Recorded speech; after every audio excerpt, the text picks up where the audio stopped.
This video was made possible by Brilliant, math and science done right. Keep watching until the end of the video to learn how you can get 20% off the annual premium subscription.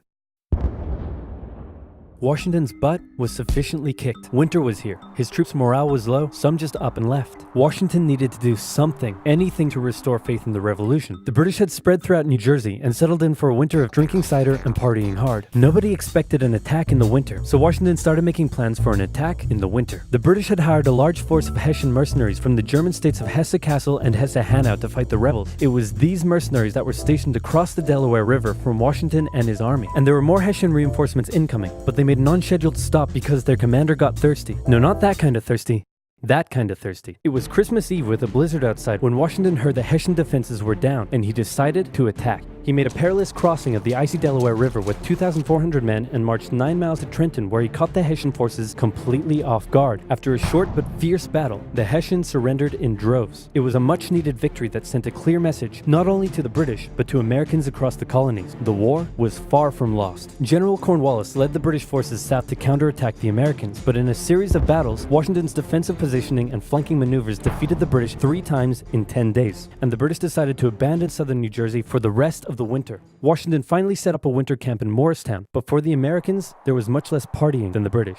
Elsewhere, the British had taken Newport, Rhode Island, because it was a good naval base. In the south, they failed to take Charleston, South Carolina, which left British loyalists unsupported and vulnerable to more harassment and even mass expulsion. Congress sent Benjamin Franklin to France on a mission to convince them to join the war, and while the French generally loved any opportunity to hoodwink the Brits, they didn't want to join unless it was a sure win. So for now, Franklin spent his days chilling out and chasing tail. The British Parliament couldn't believe the war wasn't over yet, and the pressure was on to end it. So the British came up with a plan. General Burgoyne in Montreal and General William Howe in New York would advance through the Hudson Valley and meet in the middle, splitting the colonies in two, and thus screwing over the American communication lines. Burgoyne began his movement south, and after taking Fort Ticonderoga quite easily, he then came across heavy American resistance, so he sent Howe a dingle-dongle asking if he'd be showing up anytime soon. Meanwhile, Howe had completely abandoned the plan and gone for all-out personal glory by capturing the American capital, Philadelphia. He defeated Washington and his army at Brandywine Creek by using the old hit him with a decoy and flank him from behind tactic, and Philadelphia was now in British hands, forcing Congress to escape to York. But Burgoyne was left on his own to face the ever-increasing American force in Saratoga. American General Horatio Gates teamed up with our old friend Benedict Arnold to deal one final blow to Burgoyne's army. Arnold wanted to take the fight to the British, but Gates wanted to wait for the British to come to them. After a heated debate, Gates, the senior officer, told Arnold to go to his room, but Arnold defied his orders, and at the Battle of Bemis Heights he charged at the British and obliterated them. Great job, Horatio. By the way, what happened to that other guy who was in Saratoga? Who? Benedict Arnold. Never heard of him. Ouch. Hey George, didn't I do a great job? Taking Philadelphia and all? Didn't I? You're fired. Both Burgoyne and Howe returned to Great Britain, leaving British General Henry Clinton to take charge of the war. And the war was about to take a nasty turn, because with the victory at Saratoga, the French were finally ready to join the Americans. Alright Benny, we're in. Hey, isn't this kind of funny? You know, because you're a republic trying to overthrow an absolute monarchy, and I'm an absolute monarchy helping you? Like, could you imagine if your revolution inspired my people to revolt against me, and then they imprisoned me and all my family? And they chopped all of our heads off? Could you imagine? That's called foreshadowing. For now in America, winter was here once again, which meant yet more disease, more starvation, and even a little mutiny. After losing Philadelphia, Washington's job was again on the line, but suddenly, a Prussian guy with a very fancy name, hired by Benjamin Franklin, showed up out of nowhere and said, "Hey, I'm here to give your men a European military training." And train them he did. They learned how to shoot accurately, how to march in formation, where to poop and where not to, and strict punishments were handed out to any who didn't comply. Washington's army came out of the winter in 1778 a new and improved force, ready to take Philadelphia back from the British. In the end though, they didn't have to. With the French entry into the war, the British ordered General Clinton to evacuate Philadelphia and consolidate all of the British forces in New York. So Washington sent Benedict Arnold to reoccupy and secure the city as he pursued the British through New Jersey on land, eventually finding a good opportunity to attack at Monmouth Courthouse. The battle took place on a sweltering hot summer's day, and as many soldiers died from heat stroke as they did from battle. In the end, after some incompetence/borderline treason from Washington's second in command, it was a draw. And in this war, a draw is kind of a victory for the Americans. Next up, let's talk about this guy. This is John Paul Jones. John Paul Jones is handsome, Scottish, and absolutely insane. When the war first broke out, everyone was like, how did the colonies expect to stand up to the might of the British Navy with their meager fleet of converted merchantmen? Yep, try telling that to John Paul Jones. This guy sailed to the British Isles, somehow captured a British ship off the coast of Ireland, and brought it back to France. Then he returned, attacking more ships, raiding towns, and evading capture the entire time. These are basically pirate tactics. But hey, if it works, It works. In one incident, he captured a British ship and returned to a Dutch port without an official ensign because his was lost during the battle. That's a big no-no and can have you arrested as a pirate. The Dutch helped him out by quickly creating a design based on Benjamin Franklin's description of what the American flag should look like, and they entered it into their records as an official US flag. What they came up with looks pretty cool. The whole campaign probably played heavily on British morale and brought into question their ability to win the war. And fun fact, he was so cool that one of the towns he raided in 1778 gave him an official honorary pardon in 1999. Keep ripping in heaven, John Paul Jones. You're an angel now. What the Continental Navy was lacking in resources, though, the French entry into the war made up for. The French began with naval skirmishes in the English Channel, and they sent a large fleet to America, although it sustained a lot of damage in a storm off Rhode Island. The Americans were hoping for a bigger commitment from the French, so John Adams went to France to help Benjamin Franklin continue negotiations. Oh good, you're finally here. Check this out. Hey ladies, I'd like to fly you like a kite, cause you're electrifying. Isn't this great? Is this what you've been doing? Yeah, why? We were sent here on a diplomatic mission to secure military support from France, not to philander with the locals. Wait, no, ladies, come back. Worst wingman ever. But the Americans would get some more help. The Dutch provided aid, although they never formed an official alliance. More significantly though, the Spanish, who had already been providing aid, officially joined the war in June 1779. They would provide support in the Midwest and the Gulf Coast, campaigns that heavily impacted the Native American tribes in those areas. Both sides actually enlisted the help of Native American tribes throughout the war, sometimes even pitting those tribes against each other. In the summer of 1779, after a series of raids against the Americans by the Iroquois, Washington organized an expedition that burned down more than 40 villages, forcing the tribes to relocate to Canada for British protection. And another group that shouldn't go unmentioned were African Americans, both free and enslaved. They joined both sides of the war, hoping to gain their freedom. But afterwards, many were simply returned to slavery, particularly those who had fought for the Americans. Despite owning slaves himself, Jefferson had written a condemnation of slavery in the Declaration of Independence, but out of fear of offending the southern colonies, this was removed from the final draft. For the same reason, the American Army stopped enlisting African American men in 1775, a policy that Washington, a slave owner himself, supported. But they were forced to reverse the policy after the British promised freedom to any slaves who joined them. In general, you stood a better chance of gaining freedom if you fought for the British. However, even those that left with the British after the war suffered mistreatment and discrimination in their new lives outside of America.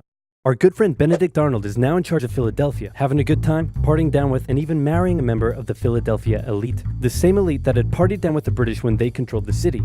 And suddenly, the people of Philadelphia, including the state governor, started accusing Arnold of having pro-British sentiments. To keep the people happy, Washington wrote a letter rebuking Arnold, calling his conduct imprudent and improper, and that was too many ouchies for Benedict Arnold to handle. He asked Washington to put him in charge of the fort at West Point. Then he contacted the British, offering to hand the plans of the fort over to them and join their side. Our good friend Benedict Arnold is our good friend no more. Luckily, the treasonous plans were discovered on a captured British officer, but Arnold managed to escape before he was arrested. As a British brigadier general, he would go on to lead raids against American cities, most notably his raid of Richmond, Virginia in 1781. His betrayal shook George Washington, who had once again set up camp at Morristown. His leadership somehow held the Continental Army together through the harshest winter of the war. We're entering 1780, and Parliament was hopping mad that the war still wasn't over. The British debt was soaring, and despite taking parts of Massachusetts in late 1779, the North was in a stalemate, so the British decided to make a major shift in strategy to the south, an economically rich area with a higher level of support for the British, or so the British thought. A year earlier, they had captured the underdefended city of Savannah, Georgia easily, and a joint American-French counter-siege failed. Now, they laid siege to Charleston, South Carolina. It fell within months, with thousands of American troops surrendering to the British, a costly defeat. The British quickly moved to take control, and they sent stereotypical Hollywood villain with a British accent Bannister the Butcher Tarleton into the backcountry, where he hunted down rebels and destroyed them with ruthless brutality. The British presence also inspired local loyalist militias in the backcountry to rise up against their persecutors. The British really seemed to be onto something with their new strategy, and the ball was very much in Washington's court. I'm gonna send my most loyal general, Nathaniel Greene, to the south to stop the British. Gonna have to overrule you there, George. We're sending hero of Saratoga and your biggest rival, Horatio Gates. Watch this, George. I'm gonna save the day again, everybody will love me, and I'm gonna get your job. Here I go. And he got into one battle with Cornwallis, got annihilated, and ran away.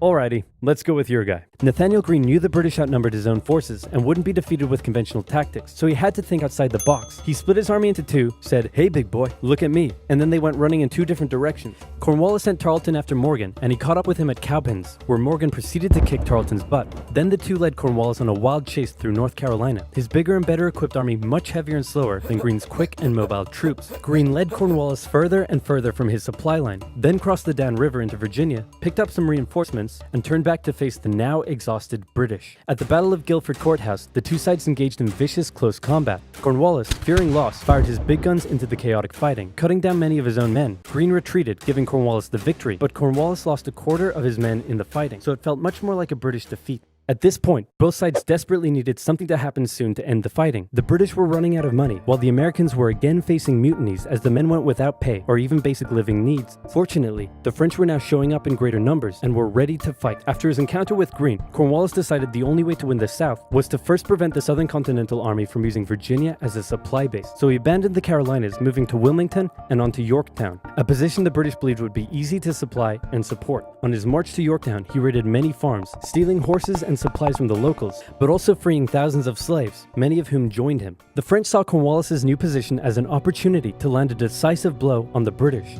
Washington wanted to attack Clinton in New York, but the French said it was a really dumb idea. And to be fair, it was. Instead, Washington sent out fake dispatches to make it look like they would attack Clinton, but secretly their combined force marched all the way down to Virginia. A large French fleet under the command of Comte de Grasse arrived and successfully cleared the British Navy out of the Chesapeake Bay. The combined land and naval forces then laid siege to Cornwallis's army in Yorktown. The American and French forces tightened in around the city, raining artillery down on Cornwallis, who desperately appealed to Clinton for aid, but Clinton was unusually chilled out about the whole thing. Cornwallis held out for nearly a month before he had no choice but to surrender. Over 7,000 British troops were captured, a crushing defeat, and with that, Parliament had reached the end of its rope. The war just wasn't worth it, and it needed to end now. The British still held New York, Charleston, and Savannah, but fighting between the two sides mostly ceased as peace negotiations opened up in Paris. The resulting treaty in 1783 saw Great Britain remove its troops from American soil, recognize U.S. independence, and cede territory up to the Mississippi River. In return, the Americans agreed to pay any debt still owed to Britain and gave fair treatment to any colonists who had remained loyal to the crown. The Spanish got Florida, while the French got an economic crisis that led to its own revolution a decade later. Washington retired to his home in Mount Vernon, wishing his men farewell by saying, "I most devoutly wish that your latter days may be as prosperous and happy as your former ones have been glorious and honorable." He hoped to live out the rest of his days in peace, but unfortunately for him, a number of people wanted him to be the first leader of the new country, and by a number of people, I mean literally everyone. The first election campaign in American history was basically a grassroots effort to convince Washington to accept the office. He was sworn in on April 30th, 1789, and he himself established many of the standards and limitations of what the American leader should be. First of all, there was debate on what he should be called. Is he a king? Is he our glorious leader? In the end, they went for a word that at the time was pretty modest. President, like the president of your local bowling club or office bake sale committee. He set up a cabinet of expert advisors, knowing that no president could know everything, no matter how much of a stable genius they claimed to be. He proposed major legislation to Congress and gave an annual State of the Union address to keep his own power in check. He stated that the US should remain neutral in foreign conflicts, and in the end, he voluntarily gave up his power after just 2 terms. He could have made the presidency anything he wanted, but his careful and cautious actions helped set the precedent of an office that is powerful in its limitations, decisive through its diplomacy, and respected in its humility. And so the United States was born, and everything was perfect. It had no problems, not a single one. Certainly nothing that would, cause such an extreme divide that it would lead to a civil war. Anyway, moving on. Quick quiz. Name the most American thing you can think of. Baseball? Bald Eagles? Calling the winner of an America-only sports tournament world champions? Or maybe math and science? Wait, math and science? That's right. If you didn't know, science is as American as combining chicken with waffles. And don't just take my word for it, ask Thomas Jefferson. Of course, to do that you would need a time machine, and that would take some math and a lot of science. If you want to deeply understand math and science, say you want to calculate the age of the universe, take a crack at special relativity, or just train your critical thinking with some fun logic puzzles, then you've got to check out Brilliant. Brilliant guides you through a whole host of fascinating topics by breaking them down and getting you to actively solve problems in an experience that is interactive, addictive, and so easy to understand. This intuitive approach makes it appropriate for students, professionals, and enthusiasts all over the world. To support Oversimplified and learn more about Brilliant, go to brilliant.org/oversimplified and sign up for free. And the first 200 people to use our link, which can also be found in the description below, will get 20% off the annual premium subscription. So check it out now.